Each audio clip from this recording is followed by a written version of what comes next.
Just recently, Love News had an interview with Home Affairs Minister Lodio Aragon, who spoke on the importance of the welfare for the police officers.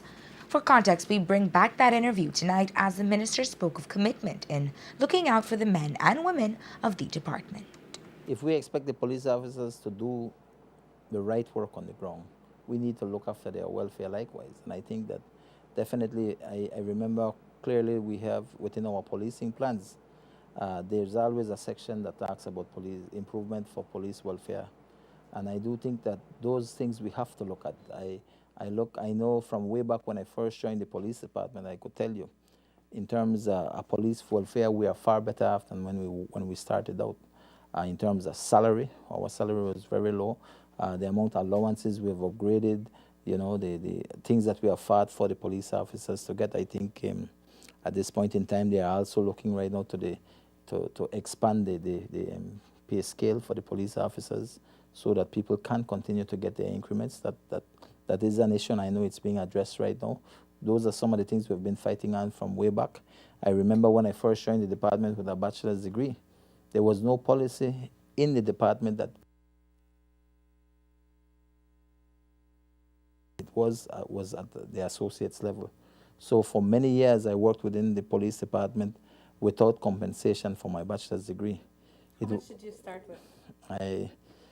Pay was quite low.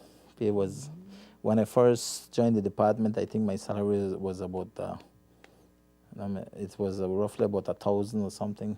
For the month? Yeah, for the month, about 1,000 or 800, and that with allowances, it was about 1,000 at that time. For many years, I operated without being compensated for a bachelor's degree, and we had to write a policy, and I was one of the ones that assisted in drafting the policy for salaries and for compensation for people with higher education, bachelor's degree, master's degree. There, but of course they still need to be revised, I believe, because you're finding more and more people now coming with the education background, and we need to reward them for their education, just like any other business or organization. We have to look in terms of everything we do within the department, whether it be your housing, is it adequate enough for you? We have to look at a lot of things, but a lot of these things call upon resources. But then there's other ways that where you look at welfare and you look at the effectiveness of the department. How do we reduce absenteeism? Do we reward? Do we give a bonus at the end of the day for people who have not reported not a day sick? So there's a lot of things we have to be creative and innovative to look at how we improve the welfare of the officers and at the same time get the effectiveness of the department, And I do think that those are some of the areas we need to look at.